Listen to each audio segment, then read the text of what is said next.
Welcome back. Today's story filled with drama and unexpected turns. Hit like, subscribe, and let's jump in.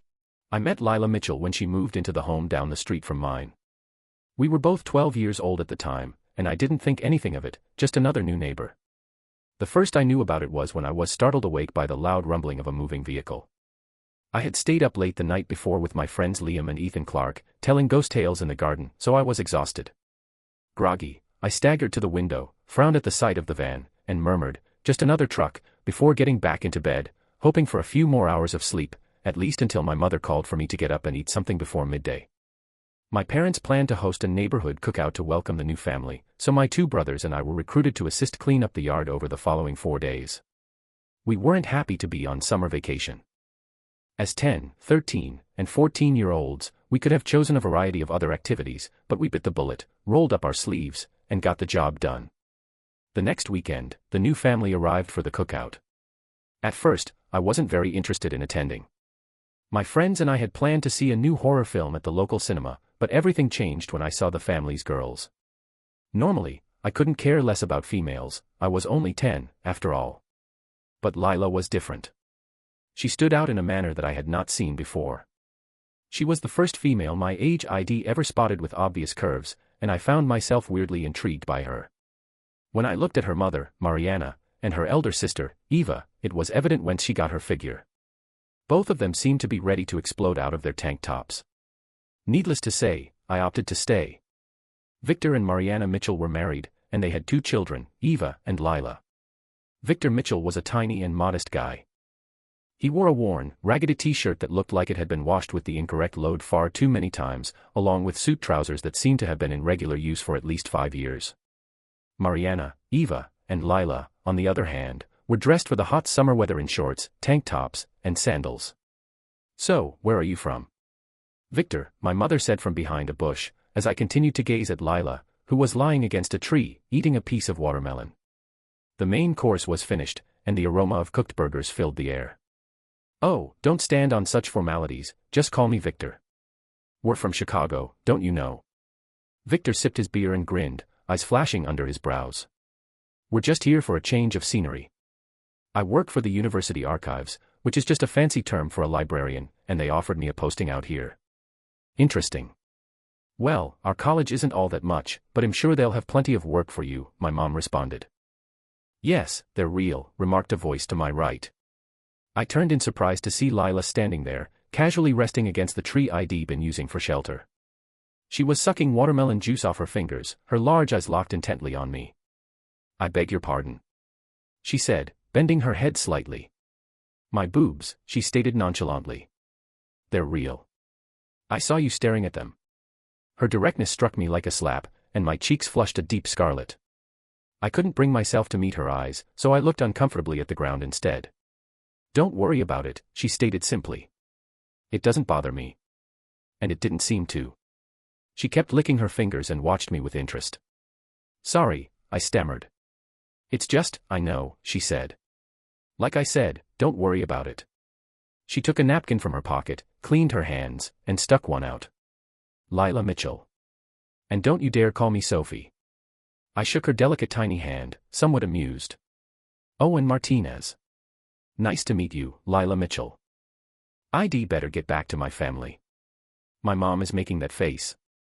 See you around." That was the beginning of it. I should have guessed what was about to happen based on her response to my staring at her, but I had no idea. I didn't see Lila very much in the following months, until 5th grade began. We just exchanged waves as we passed each other on the street. She immediately found a group of females to run with, while I had my friends.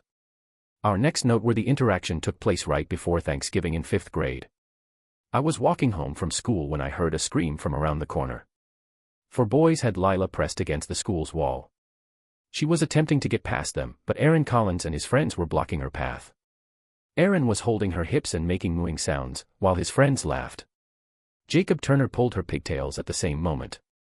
I had run-ins with Aaron and his crew earlier that summer at the swimming pool and again previous year in the cafeteria, and he knew I wouldn't put up with his bullshit. Lila was a nodding acquaintance and neighbor, but that wasn't why I was going to interfere. The actual reason was that I despised bullies. "Leave her alone, Aaron," I whispered as I approached them. Aaron growled at me before letting go of Lila, who backed away. "You're going to fight me, Martinez?" Aaron hissed. "You sweet on cowgirl here or something?" I asked Lila to hold my bag, and she complied, still looking afraid. "Yes, Aaron, if I have to," I answered, not yielding an inch. "Now get your butt out of here." It was 4-on-1 odds, but we were on school grounds and there were instructors there, so if we got into a fight, Aaron and his friends would most certainly be expelled, as might I. But I felt I'd receive credit for attempting to assist Lila. Aaron's companions seemed to have understood this as well, as they departed. I saw Aaron looking at me, both of his brain cells working overtime.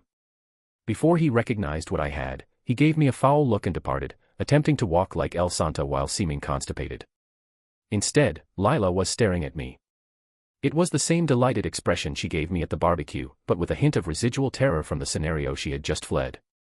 Aside from the piercing cry I heard, presumably when Aaron pulled on her, she had not spoken anything. She glanced up at me, smiled, and said, "You weren't really going to fight him, were you?" "The only way to deal with guys like that is to stomp them," I responded, attempting to seem more confident than I was.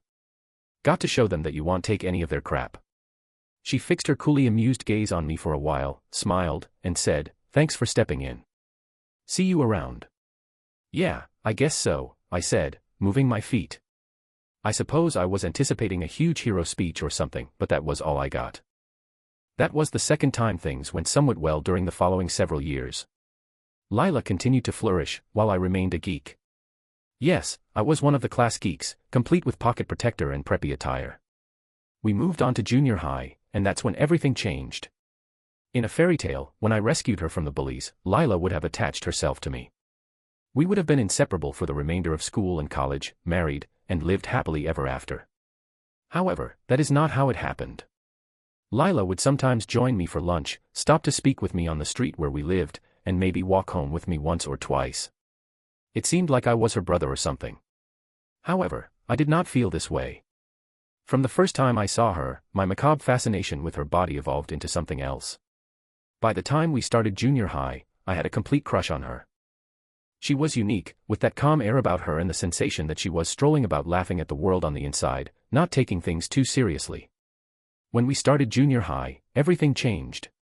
Boys started to take notice of her. Unlike many girls with large, early developing curves, she did not strive to conceal them. She knew what she had and dressed to show it off.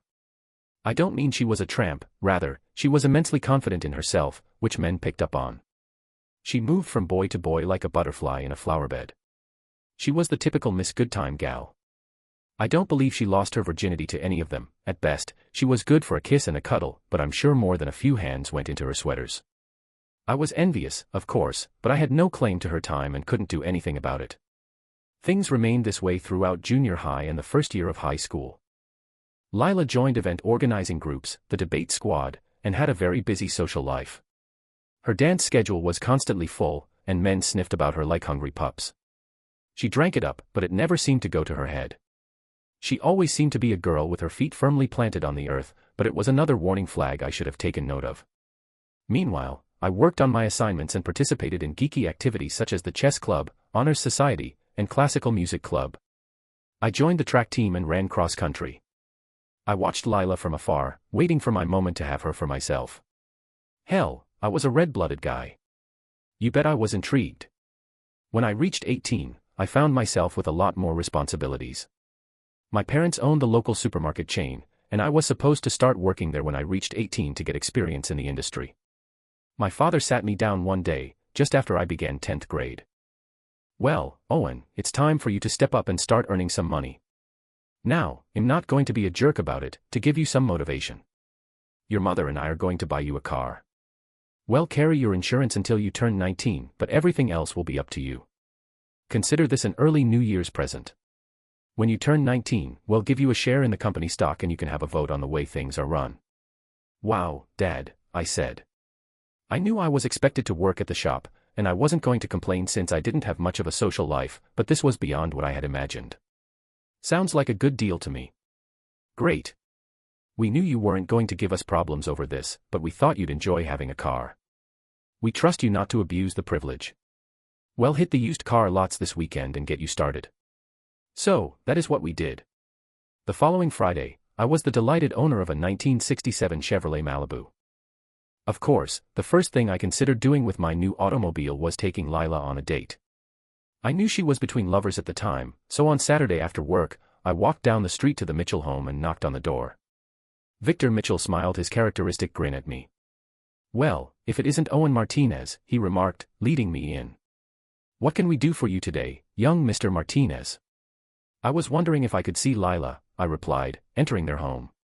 The aroma of chocolate permeated the air. Mariana was always baking something. "Of course, lad. I'll just go get her for you." Victor ambled away on his leprechaun-like legs, as I waited, resting on the stair rail. "Lila!" Mariana shouted out. Lila burst into view from the kitchen. "How are things?" she inquired. "Not bad, and you?" I said. "Oh, so," she said, leaning against the wall and giving me her pleased expression. I believe she knew what I was there for. "Listen, I just got a car this week." I shuffled my feet. "Uh-huh," she said, still amused. "Do you want to go out with me?" I mumbled, glancing at my shoes. "I beg your pardon," she said, laughing. It wasn't really aimed at me, but I could feel the heat on my face. I took a long breath and lifted my attention to Lila's face. Her laughing was pleasant but not cruel. "Do you want to go out with me?" I inquired again, my voice wavering slightly with my pulse. "Why, yes. I'd be delighted," she responded, and then couldn't keep it together. She laughed. "Oh, Owen, that was so cute." I felt humiliated. No straight man enjoys being labeled cute, but I had to agree it was humorous. I mean, I'd known her for years, but I felt anxious as if I was seeing her for the first time. We laughed together, and it felt great. "So, Ava Bennett is throwing a party next Saturday. Would you like to go to that with me? I'm sure I can get an invite." "Ava, the head cheerleader?" I inquired. She stuck up. "Yeah, she is," Lila said, still smiling. "But I'm going with you, and I don't care." So, I said yes. When I drove over to pick up Lila, she came down the path, and it stole my breath away. She had a gorgeous mane of black hair running down her back, huge eyes, and full lips, and she was ready to explode out of her elastic top. She offered me another dazzling grin as I opened the vehicle door for her. "I have a whole $20, I stated as I climbed behind the wheel. The twilight seemed to shimmer before us. "Oh my God," Lila grumbled. "I always knew if I kept myself pure, I'd meet a sugar daddy someday." "That's me, baby," I replied, giving an unseen hat nod. "I figure we can get a bite to eat after the party since our curfews are midnight." "Sounds like a plan to me," she said, and I switched on the radio, which played Foreigner's latest song, "Dirty White Boy." Lila bounced to the music, and I found it difficult to focus on the road. The party was the usual noisy high school event. Ava had just turned 19, and the drinking age had not yet been increased, so her parents purchased a keg and left the home with the assurance that nothing would happen to call the police. Present were about 50 persons present, the most of them upperclassmen. Lila seemed to be 19 years old and perfectly at home, while I appeared to be a foolish sophomore. When we arrived, Lila requested me to bring her a drink. I agreed and left her to go locate the refreshments. This was my first error. I should have kept her with me.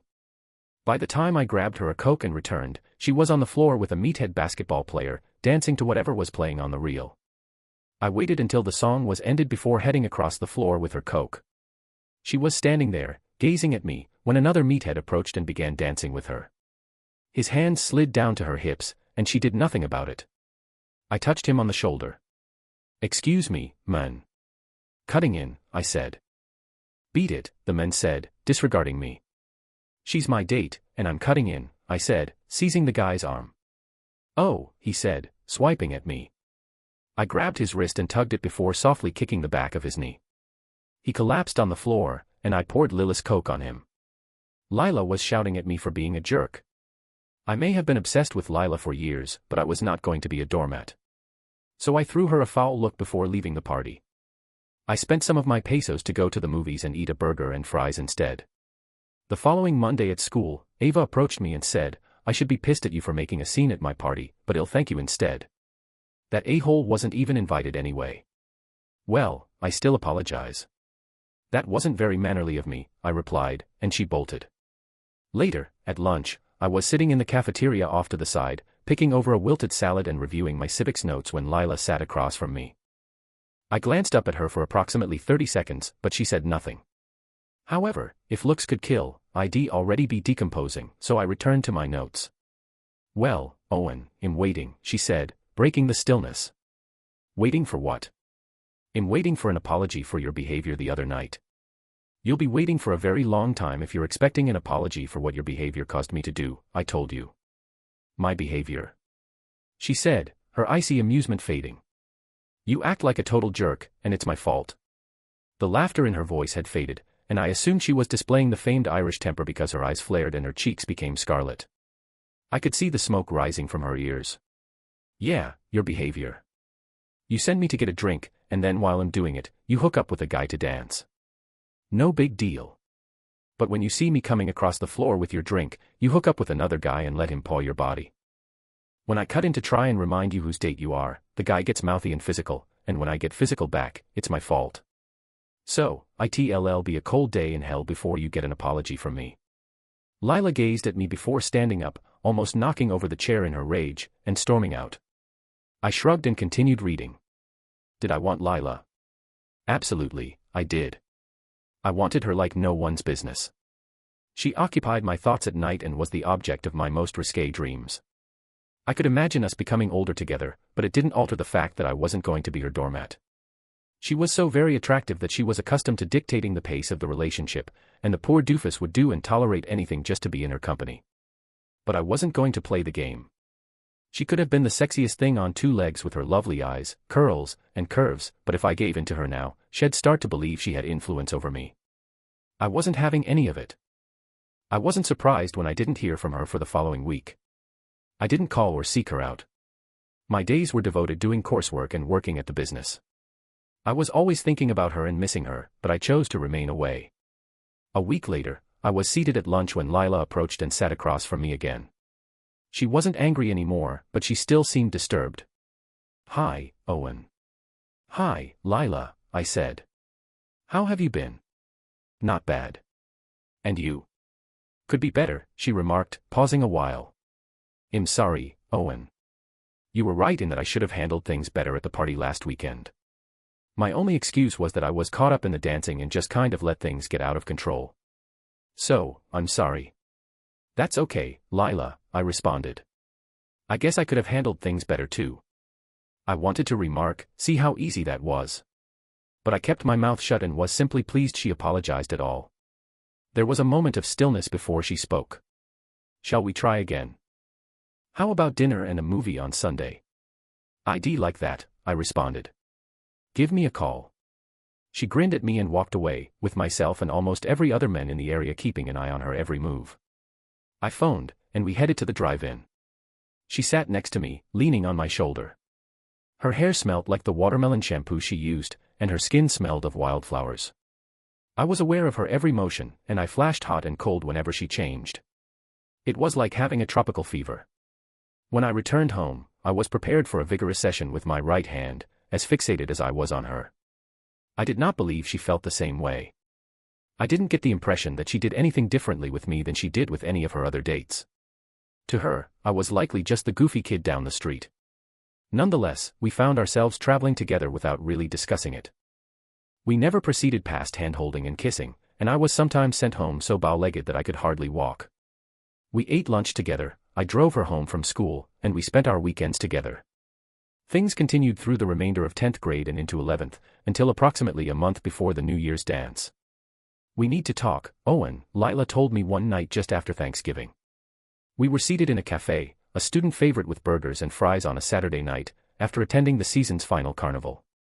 I was able to kiss her at the top of the Ferris wheel, and she simply smiled at me, as if she knew what had transpired. Now we were seated here, and I had just heard that dreadful word about what. She took a deep breath and fiddled with the ketchup bottle. "I think we need to see other people for a while. We've been together for a long time, and we should really see what others are like." I was not foolish. I'd overheard Lila say Ryan Carter was dreamy and Noah Brooks was gorgeous as hell, but I had expected her to remain with me. I did the only thing I could think of right then. I got up and went away, leaving her sitting there. Nah, the cafe was just a few blocks from the home. Let her walk home. The following day, I received a call from her. Why did you do that? You didn't want to be with me anymore, so I was just giving you what you wanted, I said, before hanging up. Was I being an a-hole? You bet. But I was still 18, and I'd never met an 18-year-old boy who wasn't, at times. Lila made an attempt to contact me, but I ignored her. 2 weeks later, she had a stable relationship with Noah. I missed the New Year's dance because I couldn't face the sight of her in Noah's arms. Following that, Lila was spotted again savoring all the male joys at our school. I even heard she went to a frat house party during Independence Day weekend, but I wasn't sure whether it was genuine or not. I wouldn't be surprised if she had. She looked 25 and not like a high school kid. I wasn't sure if she had drawn a train, as I had heard, and I wasn't sure if I wanted to know. I did not suppose she had. She enjoyed male attention, but she was no tramp. She dressed to show off her attributes, but as I said, she was still a virgin. We never went far enough in our dating careers to talk about sex, and the closest I came to first base was kissing her on that Ferris wheel. Meanwhile, I started dating. What's good for the goose is good for the gander, correct? I attended a handful of New Year's parties with Martina Sanchez. Lila threw me ugly glances throughout the evening, which I found amusing since she was there with Owen Mitchell, who seemed to be made of all hands. I tried to ignore both her glances and my envy, allowing Martina to spend as much time on the floor as she liked. When I brought her home, she gave me a rather intense goodnight kiss. Martina felt small and unimportant after being in clinches with Lila. She was a sweet girl, but I gained nothing from her, and I must confess that the major reason I was with her was to piss off Lila. Yeah, I was being a jerk, but I was still a child, and being idiotic with the opposite sex is normal at that age. Call you tomorrow? I inquired at Martina's door. You know my number, she murmured, flipping her skirt, and then she was gone. I phoned again, and we went to a skating rink. Lila wasn't there, but many of her friends were, and I was certain she'd receive a detailed description of everything. When I carried Martina home, I received another goodnight kiss, and she wriggled in my arms. I didn't feel any physical reaction from her. She was a little girl with lovely blonde locks. I wanted my big, soft, curvaceous Lila, not this small pixie. Nonetheless, I pretended to be turned on and placed my hand on her little buttocks, giving it a squeeze. She purred in my ear and wriggled further, flashing a cat-like grin. Catch you around, Owen, she remarked before leaving. I returned home and took care of it as thoughts of Lila danced in my brain. As things turned out, I never phoned Martina again. A week later, I saw her entering the Aladdin with Victor Schwartz, and I went on to brighter pastures. I went out with Ava Murray and Carol Foster a few times, but there was no spark of desire between us. Finally, just before 11th grade ended, I was sitting in the cafeteria, studying notes, when Lila sat across from me. Hi, Owen. Hi, Lila, I answered, relieved to be out of school soon. Sort of, she said. Means I have to work more, I guess. There was quiet. I observed her with a neutral expression on my face, even though everything in me wanted to leap with excitement that she was talking to me again. I'm sorry, Owen. I was stupid, she said. Do you want to put us back together? Sure. I'm not seeing anyone right now. She smiled at me, and my heart softened. I could have taken a firm stance with her, but damn it, I wanted her and knew it. Why mess around? We went together to the spring formal, and she became my full-time girlfriend. We maintained company throughout the most of the summer, or as much as I could given my job schedule. I saw her around twice a week, but I had to keep the dates short since I had to get up early to start work at the shop. Then there was a 3-week period when I hadn't seen her at all owing to inventory and new product intake. I started hearing reports about Lila and some men dancing close or making out in a vehicle. Was I pissed? You bet I was. Could I do something about it? No, I couldn't take the time off, so all I could do was deal with it. After that 3-week break, we were back to a semi-regular routine. I didn't say anything about the stories I'd heard, which was likely a mistake that would come back to haunt me. A month later, I had forgotten all of it. My 19th birthday was September 15th, 4 days before Lilith's. My parents gave me a fantastic celebration, even bringing in a keg. Unfortunately, Lila was unable to make it. She and her family traveled out of state to see relatives in celebration of her 19th birthday. Then came Independence Day, and things got interesting. Lilith's parents were sending off her sister Eva for her 3rd year of college, but she remained at home. I received a call from her that Friday. Want to come over tomorrow? I've got to work from 9 to 4, but I can be over after that. Wonderful. I'll expect you right at 4:15, and don't be late. The next day, I went to her home and knocked on the door. The image that met me as it opened made my mouth drop and my trousers tighten quickly. There stood Lila. She was wearing a rose-colored bustier that was absolutely bursting with curves. I bet if I adjusted the straps, they'd twang like guitar strings. She had done something to her hair, causing it to float in a fluffy cloud around her. I noticed the aroma of flowers. On her bottom half was the shortest pair of underwear I'd ever seen. Her eyes were heavily lidded, and her lips were crimson and full. In short, she seemed to want to be screwed senseless. Quick, get in here before somebody sees me, she shouted, grasping my increasingly sweaty hand and pushing me inside. She reached past me and shut the door. What's going on here? I said, my voice quivering for the first time in 2 years. I felt my heart hammering like a kettle drum. She grinned at me and, still holding my hand, drew me into the living room. Come here, lover, and I'll tell you all about it. She led me to the old couch and virtually sat on my lap. What's going on here? I repeated, dumbfounded. She laughed, and my gaze followed each bounce. Owen, you sure can be dense sometimes, she chuckled. I'm sitting here almost naked in your lap in an empty house. Just what do you think is going on? I glanced at her with wonder on my face. Just 1 second, though, she replied, leaning in closer. I fully intend to go to my wedding bed a virgin, so you can do absolutely anything with me, Owen, except have sex. Anything at all. You can use absolutely anything on me except that. Can you agree to that? By this point, she was rubbing on me like a cat, whispering these things in my ear in a low, seductive purr that I'd never heard before. I had never heard her utter any foul language. So, although I was taken aback, the vast bulk of my blood flow had shifted south, and I was willing to consent to anything. Yeah, I can agree to that, I answered in an unsteady voice. My mouth felt dry, and I was warm all over. Great, she said, purring. Come on, and I'll show you the playroom. She brought me into her bedroom and shut the door. It was filled with candles and smelled like lilacs. There was no cliched romantic music, however. Her bed was turned down, and she was standing beside it, hands on her hips and one ankle crossed over the other. I halted for a while to admire her. She was a large girl who I wanted to devour. I wanted to make her mine. Come here, lover, she purred in that new purr, beckoning with both hands. I went after her. That thing became quite physical. By the time we were finished, I had given her enough pearl necklaces to fill a full jewelry auction, and she had made my face so shiny that I could be my own traffic reflector. We had to slow down when school began back up, but we still made time to get out on weekends when I wasn't working, snatching moments in the back seat of my vehicle. Then we encountered another rough patch. I was having a lot of fun with what we were doing, but I was still wondering where she had learned everything. At the time, spicy DVDs were difficult to get, sold in filthy small boutiques hiding away on minor side streets, so she was unlikely to learn much from that source. And they certainly didn't teach you how to make such good BJs in health class. These questions bothered me for a time, but I was about to forget about them. What she did before hooking up with me didn't important, and it wasn't my business. Then I realized that it was. Lila contacted me one Friday night, approximately 3 weeks into school, and begged off our Saturday date, alleging a family emergency. I had Saturday off and didn't want to spend it at home, so I went downtown to check if anybody I knew was interested in going bowling or whatever. Sure enough, I saw someone I recognized exiting the Crown Cinema: Daniel Harper and Lila. Daniel wrapped his arm over her, his fingers nearly mauling her chest. Her head rested on his shoulder, and she smiled up at him. My initial thought was to walk over there and smash Daniel's face in, but I refrained. Deep down, I suppose I knew someone was teaching her something.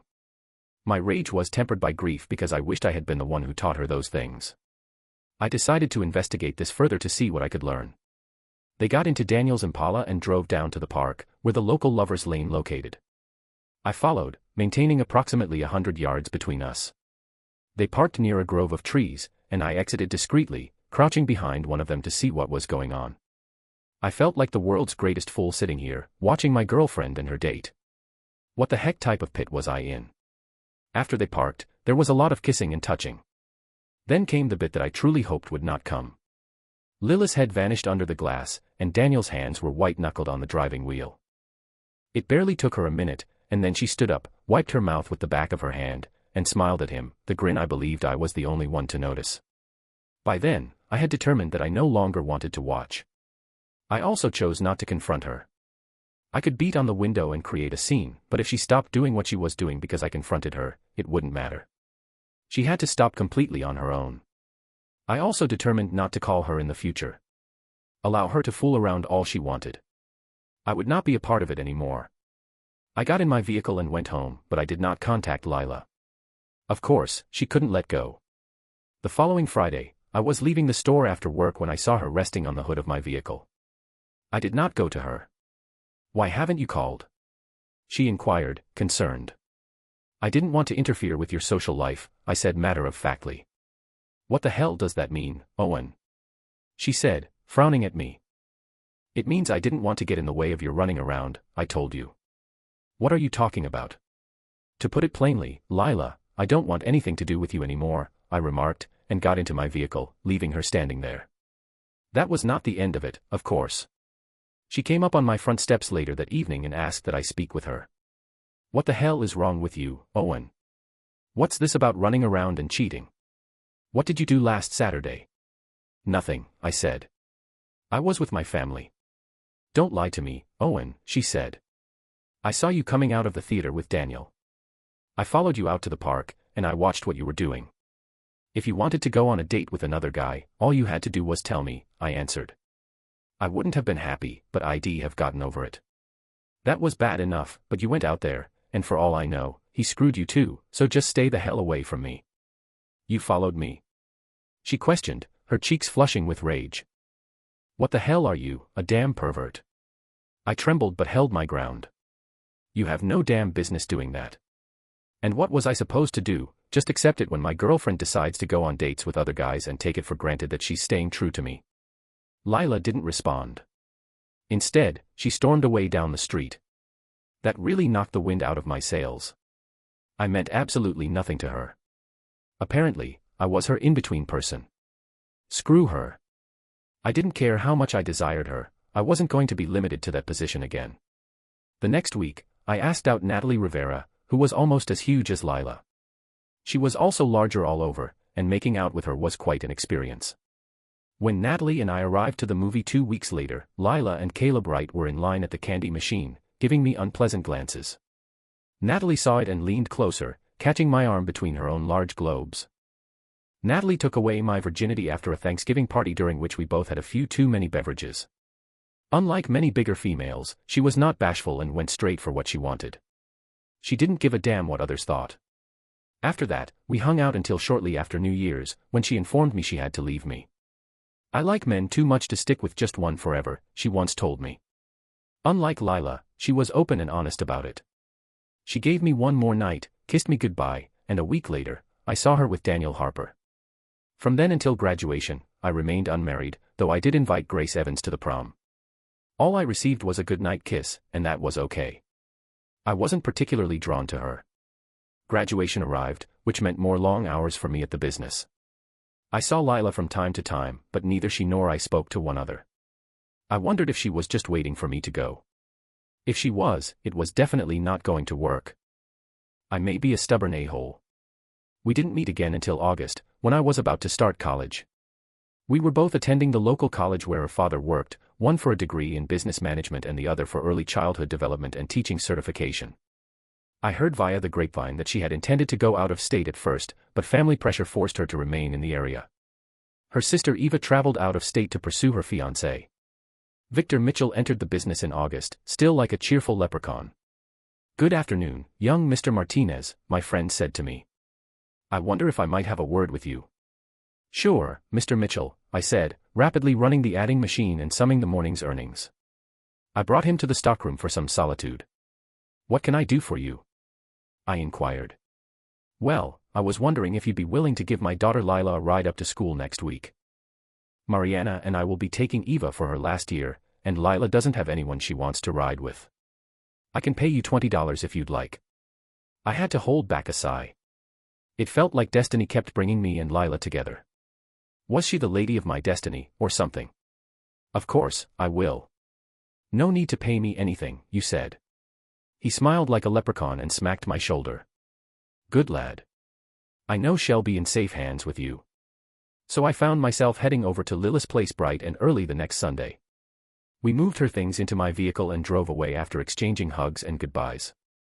I turned at our local college, although it was really nearly an hour away. Because we were poor college students, traveling home from courses every day didn't make sense, so we both moved into dormitories to save money and time.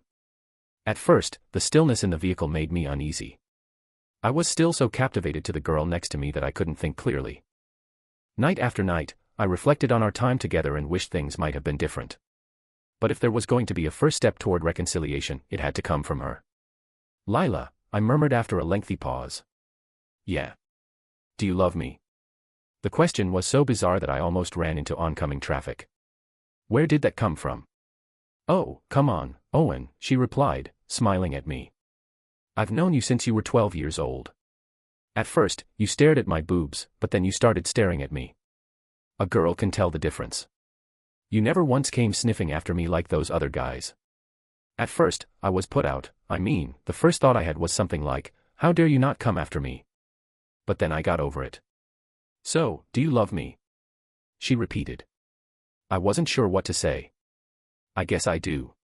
She smiled broadly, and we were exclusive from that point on. I made it a point to establish this truth early on. I never disclosed what I had observed while observing her in that automobile, nor did she. To my knowledge, she never went on another date with anybody else throughout our stay there, though I confess I didn't have time to confirm that. Lila was as active at college as she had been in high school, participating in a variety of campus activities in addition to her classes. In her third year, she began student teaching, while I completed my internship at a local food wholesaler, since I planned to someday take over the family company. We found time to meet in hotel rooms and, as always, my back seat. We started up where we left off. We went on typical corny dates, such as picnics in the park, riverboat rides, and even a trip up a mountain to claim we fooled about on a hilltop. We did all the normal romantic things, like eating from the same plates, holding hands wherever we went, and making kissy faces on the park bench. You know the pair you see and say, geez, get a goddamn room. Yes, it was us. I was so foolishly in love with that girl that it wasn't even amusing, and she finally seemed to feel the same way about me. In our third year together, I took my finger out and recognized how much better my life was with her in it, so I asked her to marry me. Back on the summit.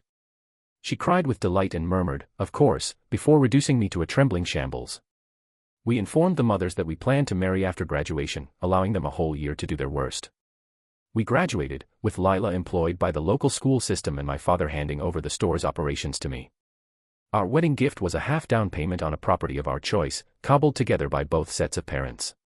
We married in a wonderful ceremony and immediately departed for our honeymoon.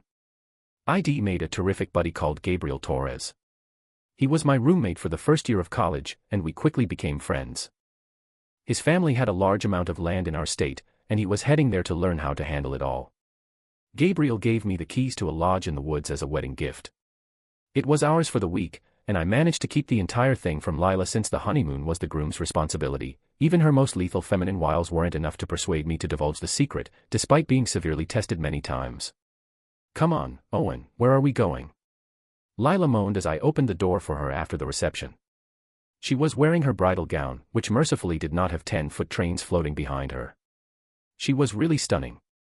I can't tell you that, my love, I said, giving her a wink as I moved around to the front of the vehicle. She pouted all the way into the mountains, but soon relaxed as the sight captivated her. This is gorgeous country, she whispered gently as we walked across a wildflower-filled alpine meadow. I feel blessed to live here sometimes. Can't argue with that one, I answered. Enjoy it while it lasts, though. Some real estate developer is going to come up here and turn the whole thing into subdivisions. Way to be optimistic, Lila replied, slapping my arm. Just telling it like I see it, I shrugged. Seems more and more land is being gobbled up so Mr. and Mrs. Jones can live in their cookie-cutter homes and lord it over the guys in the projects. Forget all that depressing stuff, lover, Lila remarked, smiling as she shifted the topic. Tonight is your wedding night. You should only be thinking about what we're going to do later. I laughed and added, you're right. Tonight is all about us. I drove onto the cabin's driveway, which was set against a background of trees. It was a comfortable, medium-sized building made of stone and wood, complete with a wraparound porch. 2 chimneys jutted from the roof. Behind the hut was a bubbling brook with a little footbridge that led into the forest. I switched off the engine, and Lila leaped out of the vehicle before I could open her door. "What's this?" she said, gazing around in amazement. "This is our place for the next week," I replied, delighted. No neighbors for half a mile, no traffic, no city noises. Just us and the mountains. Lila screamed with delight. "Oh, Owen, this is wonderful," she said, spinning in a complete circle to take in her surroundings. I grinned upon seeing her. She was the most beautiful lady I had ever seen. I got our luggage from the trunk and brought them inside. Lila was jumping from room to room, still in her bridal dress. She was plainly ecstatic. "Oh, Owen, you outdid yourself this time," she said, her eyes bright with delight. I had taken the effort a few days earlier to fill the refrigerator and pantry so we wouldn't have to leave the home for the whole week. I had packed it with towels, champagne, chocolate, and other items I knew she would like. My whole concentration would be on my new spouse, and nothing ordinary, such as a lack of milk and bread, would detract from that.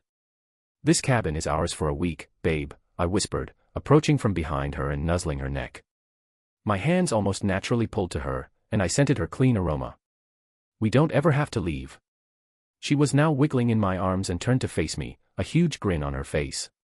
"You just wanted to be able to ravage me without distractions," she said, her cheeks flushed and her eyes flashing.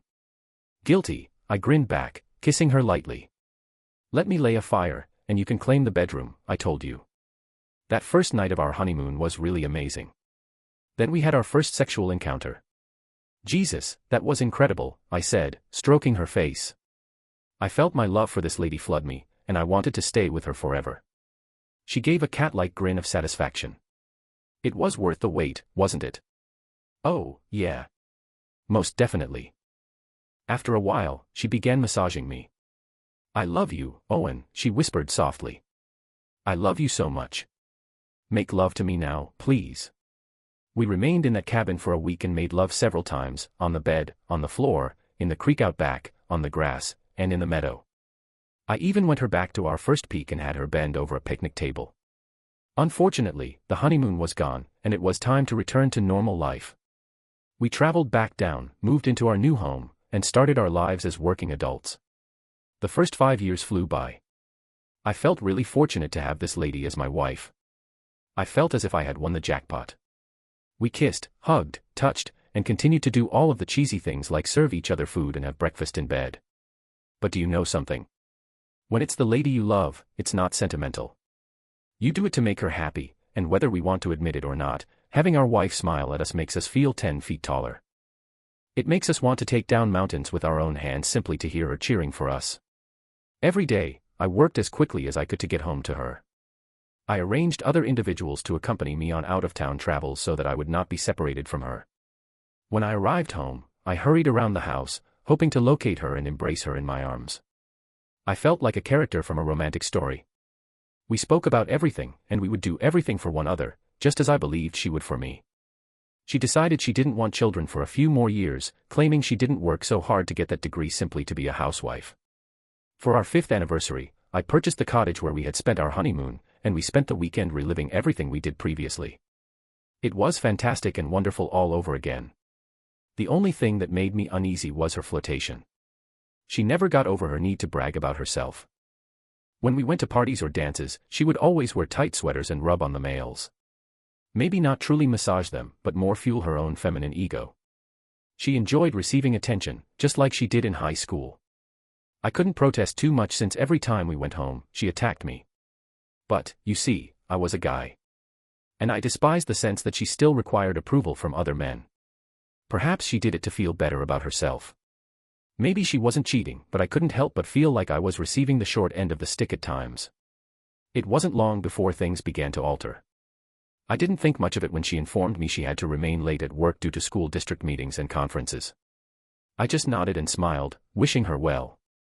When she informed me that the district's teachers were going to a conference to explore innovative methods to engage students in learning, I remarked, "Have a good time, and I hope you learn something worthwhile." It never crossed my mind that she may be unfaithful. It wasn't even a vague hunch, much alone a remote possibility. It wasn't until the envelope arrived on my desk at work that I started to suspect anything. It was a sunny Tuesday in June. Lila was away for another one of her conventions, and I missed her huge, soft body in bed next to me. I woke up early and went to work. My parents had retired last year, leaving me in control of both establishments. Today was the day I had to communicate with all of our vendors. About lunchtime, my secretary entered and gave me an envelope. "I just dropped this off for you, Owen," she said, confused. "He just left it on your desk." I thanked her, and she went out to lunch. When I opened the envelope, the world as I knew it crumbled. There were images of my wife in the envelope, pictures of Lila kissing a guy, pictures of her dancing with the same man at a club as his hands groped her, pictures of Lila pushing her face up toward the man and beaming the grin I believed only I saw. Finally, photos showed Lila and the guy walking inside a rustic inn on Harbor Lane. I had no notion who the heck this dude was. After I finished my meal in the restroom, I placed the images back into the envelope, sat down, and rested my head on my arms. I just wept. I didn't care if it made me seem weak. I adored her. I had been in love with her for what seemed like forever. So now, she'd done this to me. Thank you for watching. How would you react if you realized your lover was cheating? Please share your ideas in the comments, and don't forget to like and subscribe.